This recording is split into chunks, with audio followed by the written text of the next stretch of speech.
ka-business. Hello po mga ka-business. Mapagpalang gabi sa ating lahat. So, ayun mga ka-business, makulit muna ang dito. Makikita nyo sa intro. So, ayun mga ka-business.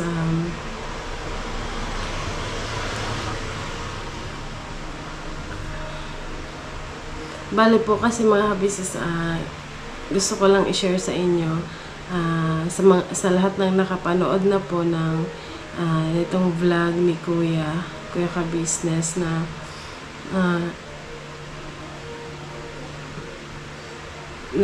ito siya mga ka-business. Napanood nyo na po ba?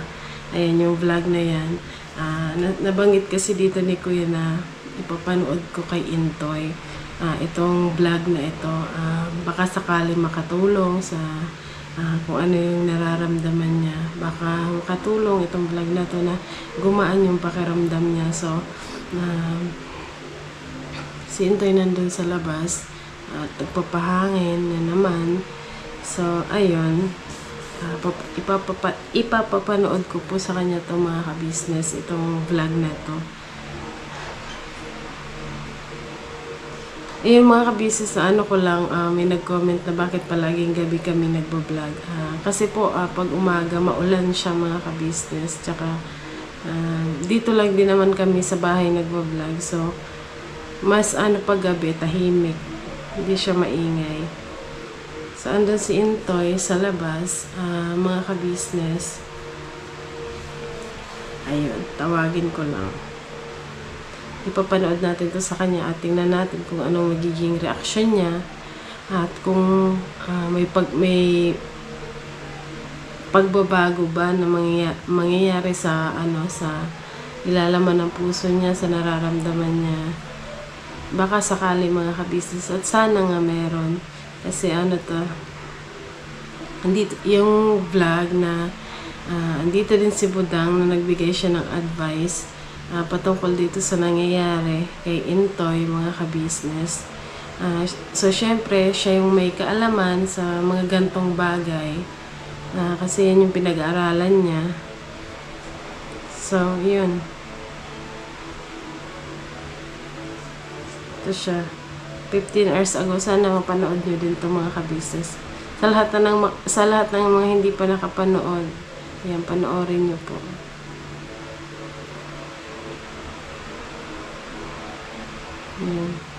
Depression and anxiety is no joke. Di ko pag inartin. Okay. So, ayun mga ka-business, tawagin ko lang si Intoy at balikan ko po kayo. Ayun mga ka-business, dito na si Intoy. So, ayun. May ubo siya mga ka-business at yung iniinom niyang gamot is Tusiran Forte. Ayan. Ayan, papanood ko sa kanya tong vlog na to. Vlog to ni Kuya. Para sa'yo.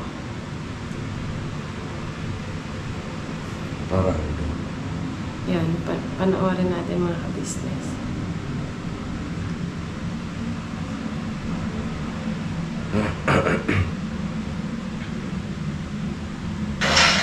Yan ang mapagpalang araw po sa ating lahat, mga ka-business namin minamahal. Ito po yan. At ayun po,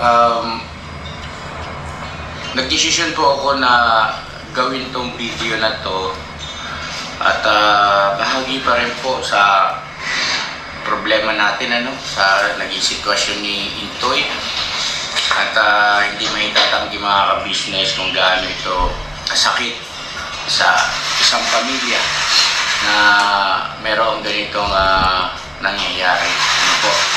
Nabagaman, parang napakasimple lang kung tutusin. Kiss lang po muna mga ka-business.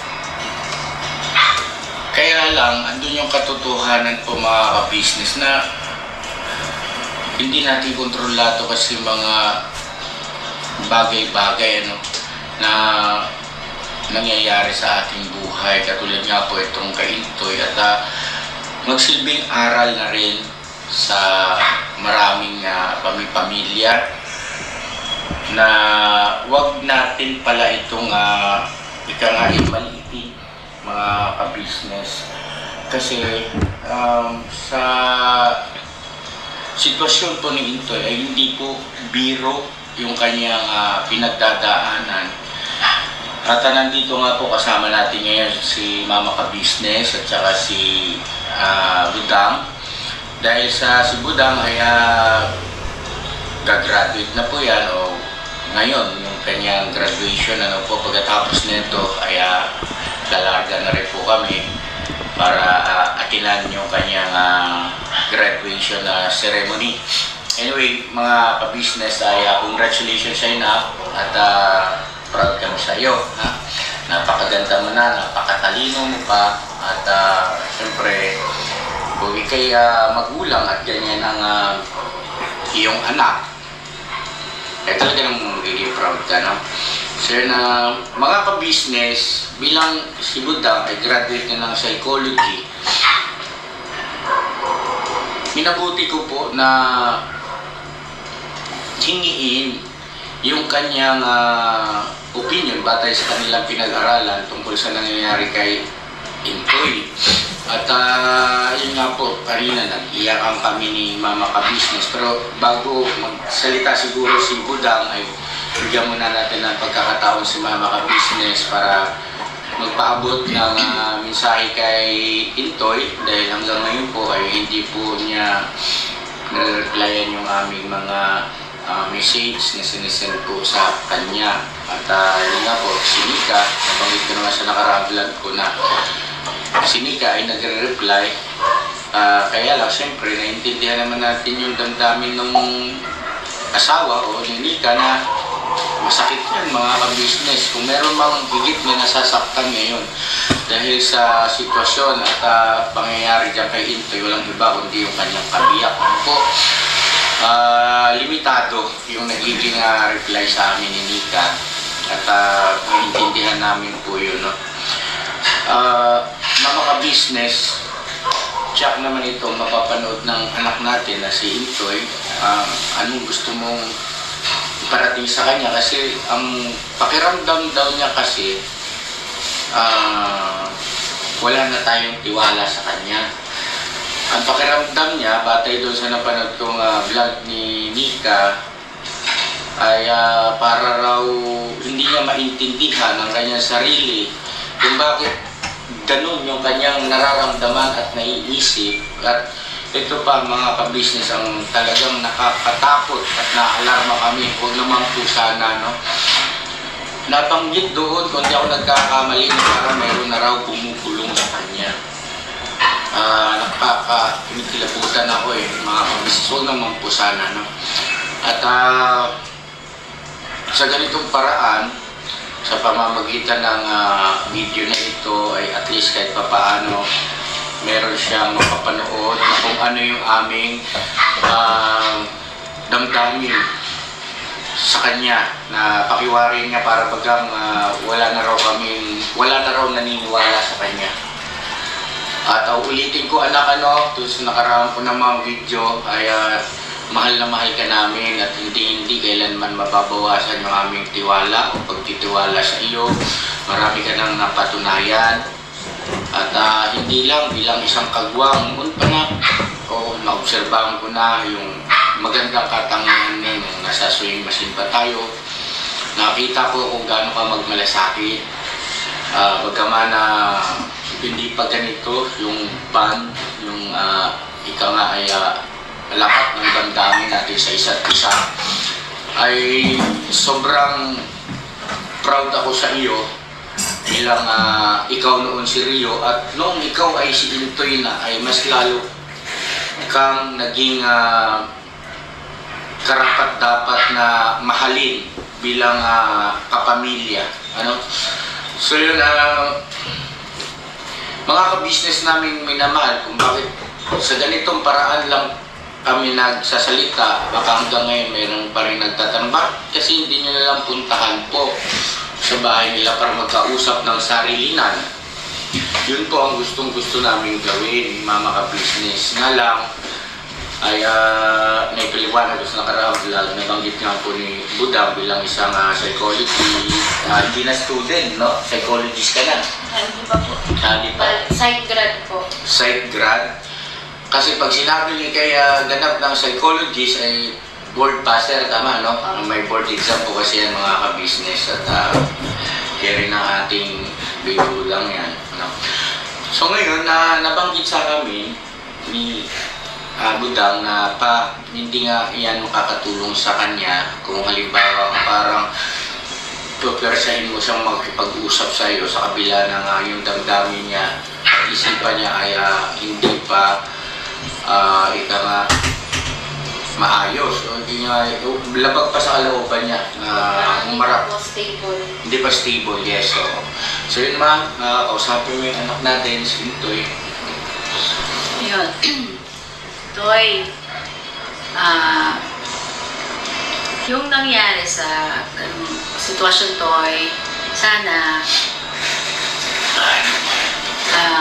maisip mo na ano lang yun, tanong lang, ipapaka-business at tanong ko lang din yun.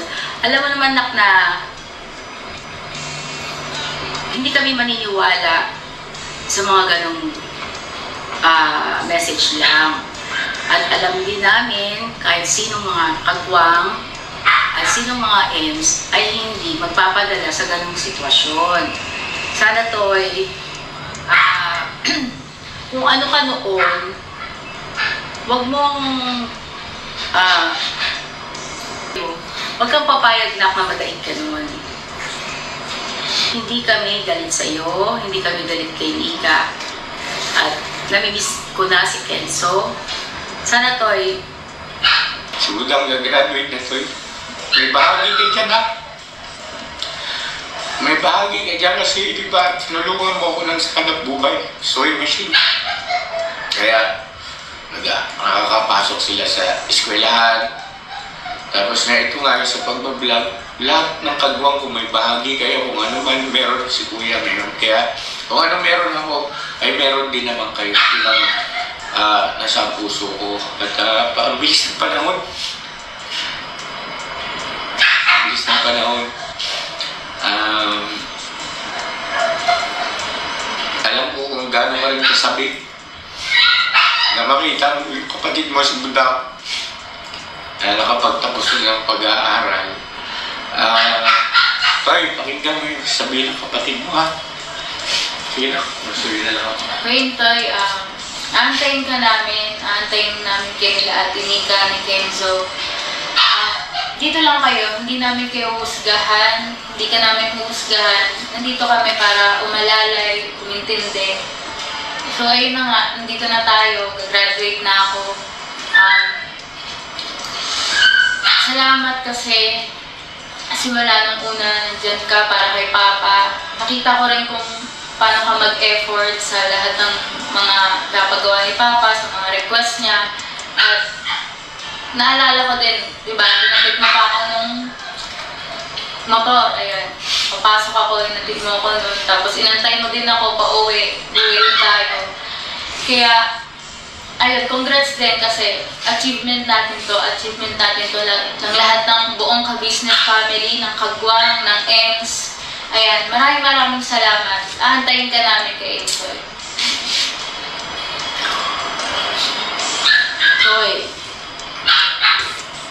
ikaw yung unang kagwang na nagsasabi sa akin na, te, huwag ka magbabasa ng mga comment dahil yung kalusugan mo, te, hindi makakatulong. Sana, Toy, ganun din ang isipin mo na huwag ka magpadala na, huwag. Ito tayo, buo. Huwag kang magpadala sa mga naninira, mga nagbibigay ng sama ng loob sa atin. Pagpasa Diyos lang natin yan. At huwag mong isipin na hindi kami naniniwala sa'yo. Toy, sige na, balik na. Punta na dito. Gising na. Gising na. Huwag mo na patagalin. Sige na. Hindi Kenzo, miss na namin. Sabi ni Nika, gusto pumunta rito ni Kenzo.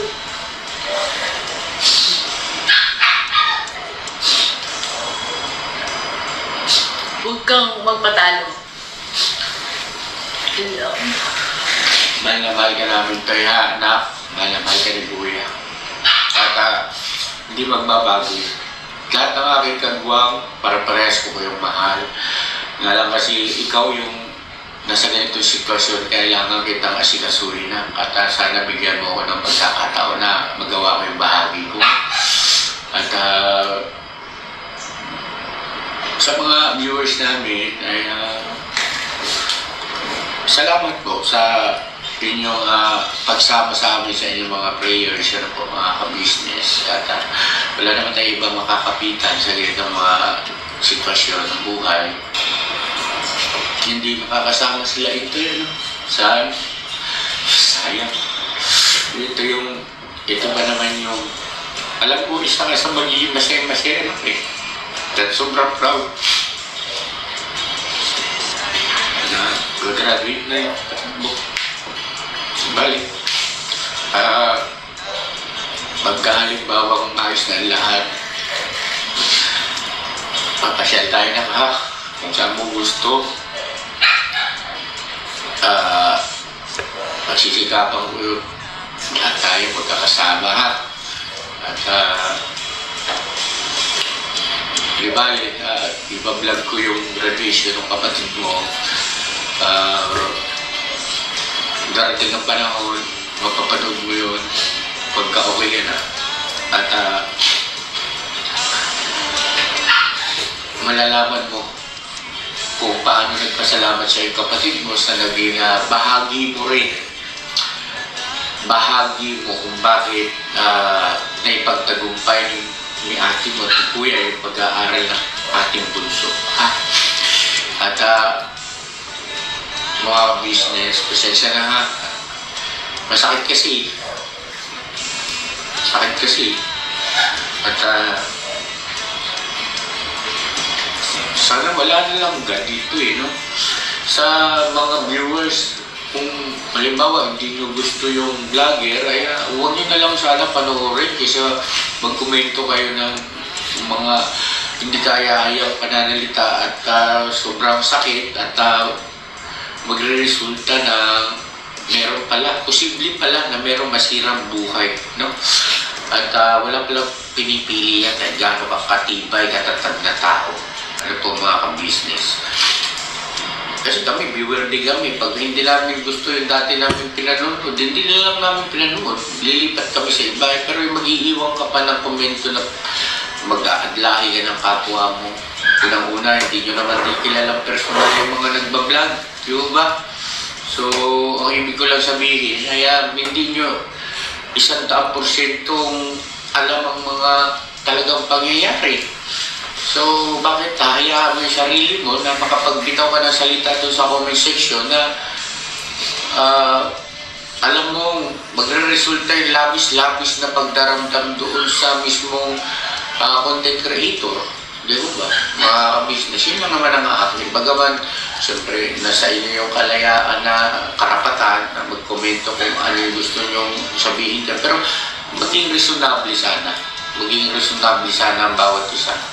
Lahat naman ang gusto nung iparating ng mga viewers ay pwede namang iparating yan kung anong concern sa pamamagitan ng paggamit ng mga pananalita na hindi makakasira, no? Hindi makakasira ng buhay ng isang lumusong, sumuong sa mundo ng social media. Yes, tama kayo. Dapat lang buuan loob kapag kayo lumusong sa mundo ng social media. Tama kayo. Pero hindi lang ang content creator, ang vlogger, ang merong responsibilidad. Kundi kayo ring mga manunood ay meron din kayong responsibilidad na dapat isaalang-alang. So yan ang God bless sa ating lahat, mga business. Sana bawat isa sa atin ay maging responsable.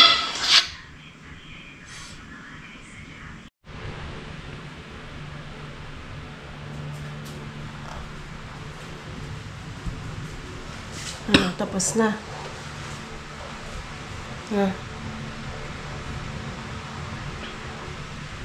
Ano masasabi mo? nalulungkot siyempre. Kasi bakit pa kasi nangyari ito eh?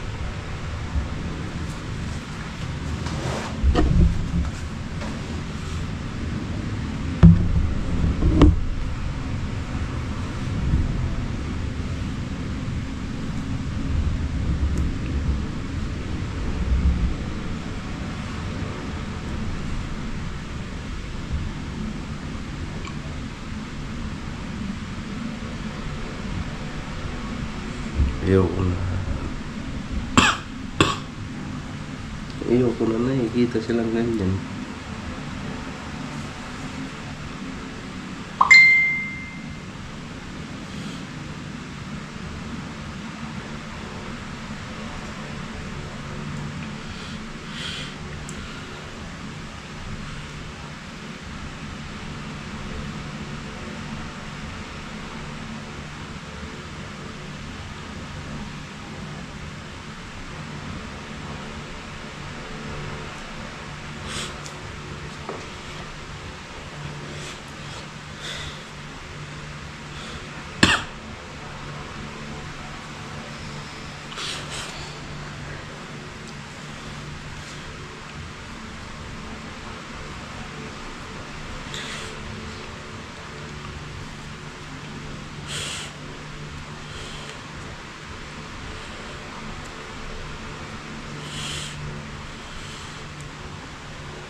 Graduate si Budang, man lang tayo nakasama.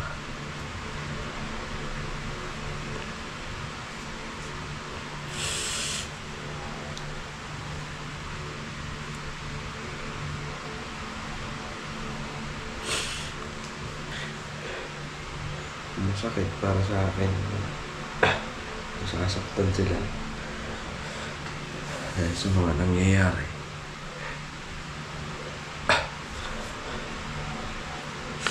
Kasi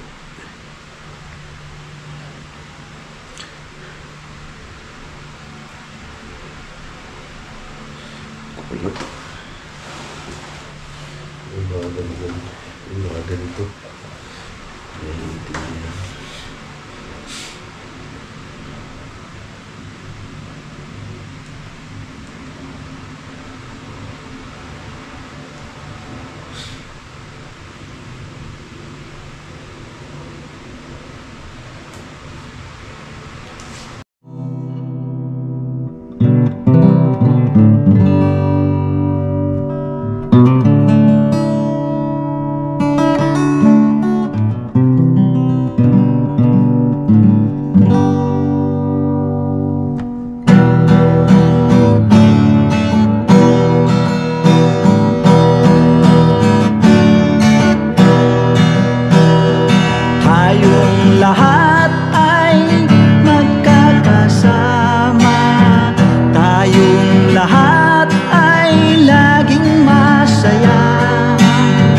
Pagtulong nyo ay sigurado, pagkat mayroon kayo heart of gold. Mahal namin kayo, mahal namin kayo. Pinuno kang my heart of gold. Mahal namin kayo, mahal namin kayo. Minahal kayo ng mga tao kahit sang panig nitong mundo, pagkat mayroon kayong heart of gold. Mahal namin kayo, mahal namin kayo.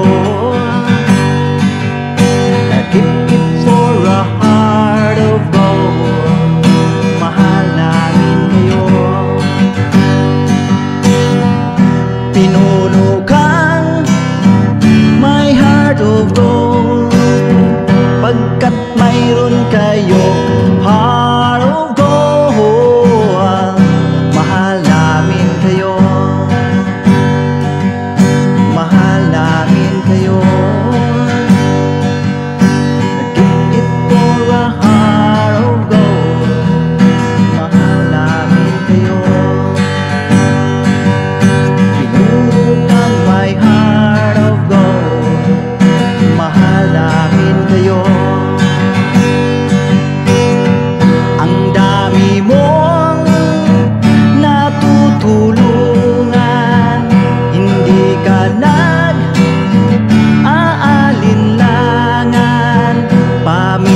pamilya at pangkabuhayan, tunay kang ang maaasahan.